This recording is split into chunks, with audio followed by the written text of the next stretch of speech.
ہم ان socio emotional skills یعنی سماجی و جذباتی مہارتوں اور جینڈر پرسپیکٹیوز یعنی صنفی پہلوؤں کے بارے میں گفتگو کریں گے جو ہمارے طلبہ کے سیکھنے اور ان کی قابلیت بڑھانے کے عمل میں اہم کردار ادا کر سکتے ہیں۔ ان مہارتوں اور پہلوؤں کو جان کر ہم شراکت پر مبنی ایک ایسا ماحول تشکیل دے سکتے ہیں جہاں ہر فرد خود کو معزز اور شریک محسوس کرے۔ سوشیو ایموشنل اسکلز یعنی سماجی و جذباتی مہارتوں کی مدد سے ہمارے طلبہ اپنے جذبات و احساسات کو سمجھ سکتے ہیں، اپنے آس پاس کے لوگوں سے جڑ سکتے ہیں اور تھاٹفل ڈیسیجنز یعنی سمجھداری پر مبنی فیصلے لے سکتے ہیں۔ طلبہ کے لیے ان مہارتوں کا حامل ہونا اتنا ہی اہم ہے جتنی دیگر تعلیمی مہارتیں، کیونکہ یہ مہارتیں طلبہ کو اپنے آس پاس موجود لوگوں سے گھلنے ملنے اور ایک دوسرے سے انٹریکٹ کرنے میں مدد دیتی ہے۔ آئیے اب ہم چند اہم سماجی و جذباتی مہارتوں کے بارے میں جانتے ہیں۔ سب سے پہلی مہارت سیلف اویئرنیس یا خود شناسی ہے، یعنی جب آپ اپنے جذبات و احساسات کو سمجھ پائیں اور یہ جان سکیں کہ آپ کے لیے کیا اہم ہے۔ اس کے بعد سیلف مینجمنٹ یعنی خود پر قابو رکھنے کی مہارت ہے۔ اس مہارت سے مراد اپنے جذبات و احساسات پر قابو رکھنا ہے۔ پھر اگلی مہارت سوشل اویئرنیس یعنی سماجی آگہی ہے۔ اس مہارت سے مراد دوسروں کے جذبات و احساسات کو سمجھنا اور ان کے لیے ہمدردی کا اظہار کرنا ہے۔ اس کے بعد ریلیشن شپ اسکلز یعنی تعلقات بنانے کی مہارت ہے۔ اس کے ذریعے طلبہ سیکھتے ہیں کہ وہ کیسے دوسروں کے ساتھ مضبوط تعلقات قائم کر سکتے ہیں۔ پھر باری آتی ہے رسپانسبل ڈیسیژن میکنگ یعنی ذمہ داری کے ساتھ فیصلہ لینے کی مہارت کی۔ اس مہارت سے مراد مختلف صورتحال میں بہتر فیصلے لینا ہے جو آپ کے ساتھ ساتھ دوسروں کے لیے بھی فائدہ مند ثابت ہو۔ جب طلبہ ان مہارتوں کی مشق کرتے ہیں تو دراصل وہ اپنے جذبات و احساسات پر قابو پانا، مثبت تعلقات قائم کرنا اور سمجھداری کے ساتھ فیصلے لینا سیکھتے ہیں۔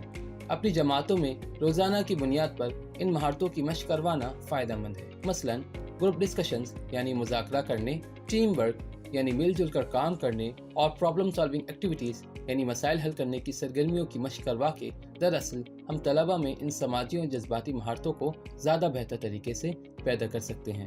ان مہارتوں کو روزانہ کی سبقی سرگرمیوں میں شامل کر کے ہم اپنی جماعت میں ایک ایسی فضا تشکیل دے سکتے ہیں جہاں تمام طلبہ خود کو بااختیار اور شریک سمجھیں۔ آپ اپنی جماعتوں میں سوشیو ایموشنل اسکلز یعنی سماجی و جذباتی مہارتوں کی مشق کیسے کرتے ہیں؟ آپ کو کون کون سی سرگرمیاں کرواتے ہیں جن کی مدد سے طلبہ ایک دوسرے کے ساتھ مل کر کام کرنا اور آپس میں ہمدرد بننا سیکھتے ہیں؟ آئیے اب جینڈر پرسپیکٹیو یعنی صنفی پہلو کے متعلق جانتے ہیں۔ اپنی جماعتوں میں ہمیں اس عمل کو یقینی بنانا چاہیے کہ طلبہ میں شامل لڑکے اور لڑکیوں دونوں کو مختلف سرگرمیوں میں شرکت کرنے اور اپنے خیالات کا اظہار کرنے کے لیے برابر مواقع فراہم کیے جائیں۔ تعلیمی میدان میں جینڈر ایکویلٹی یعنی صنفی برابری کا مطلب اس بات کو یقینی بنانا ہے کہ صنف کی بنیاد پر امتیاز کیے بغیر ہر طالب علم یا طالبہ کو یکساں مواقع اور وسائل کی فراہمی اور ان کی ہر ممکن حوصلہ افزائی کی جائے۔ اپنی جماعتوں میں تمام طلبہ کے درمیان یکساں برتاؤ کو یقینی بنانے کے لیے ہم جینڈر سینسٹیو کریکولم یعنی صنفی حساسیت پر مبنی نصاب کا استعمال کر سکتے ہیں اور طلبہ کو مختلف سرگرمیوں کا حصہ بننے کے برابر مواقع فراہم کر سکتے ہیں۔ اس طرح ہم اپنی جماعت میں سب کے لیے سپورٹیو اینڈ سیف انوائرمنٹ یا دوسرے الفاظ میں معاون و محفوظ ماحول تشکیل دے سکتے ہیں۔ مثال کے طور پر آپ طلبہ کو مختلف سائنسی سرگرمیوں میں ایک دوسرے کے ساتھ مل کر کام کرنے کی حوصلہ افزائی کر سکتے ہیں تاکہ ان سرگرمیوں میں سب کی شرکت یکساں ہو۔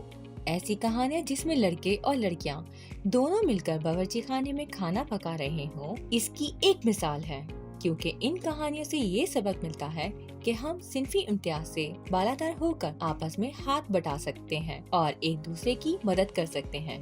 مل جل کر کام کرنے اور صنفی برابری کے موضوعات پر مبنی کہانیوں سے طلبہ سیکھتے ہیں کہ کوئی بھی شخص کسی کام کی ذمہ داری اٹھا سکتا ہے اور دوسرے کے ساتھ مل کر بھی اپنے کام کی تکمیل کر سکتا ہے۔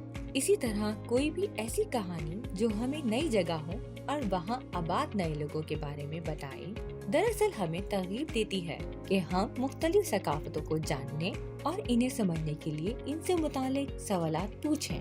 تحقیق سے یہ بات ثابت ہے کہ طلبہ سوشو ایموشنل اسکلز یعنی سماجی و جذباتی مہارتوں کی مشق کرنے کی بدولت اپنے اسباقی سرگرمیوں میں خود کو شریک محسوس کرتے ہیں۔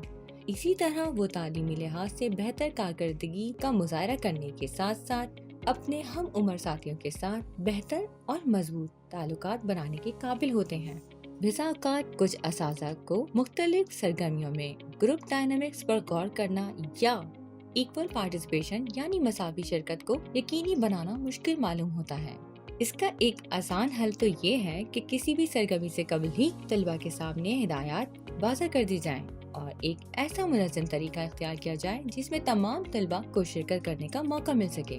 اپنی جماعتوں میں سوشیو ایموشنل اسکلز یعنی سماجی و جذباتی مہارتوں کی مشق اور جینڈر پرسپیکٹیوز یعنی صنفی پہلوؤں کو فروغ دے کر ہم شراکت پر مبنی ایک ایسا ماحول تشکیل دے سکتے ہیں جہاں ہر فرد خود کو معزز اور شریک محسوس کرے۔ ہم امید کرتے ہیں کہ اس ویڈیو میں بیان ہونے والے اہم نکات پر عمل کر کے آپ طلبہ کی شخصی مہارتوں کو بہتر بنانے میں ان کی بھرپور مدد کریں گے۔ آپ کے وقت کا بہت شکریہ۔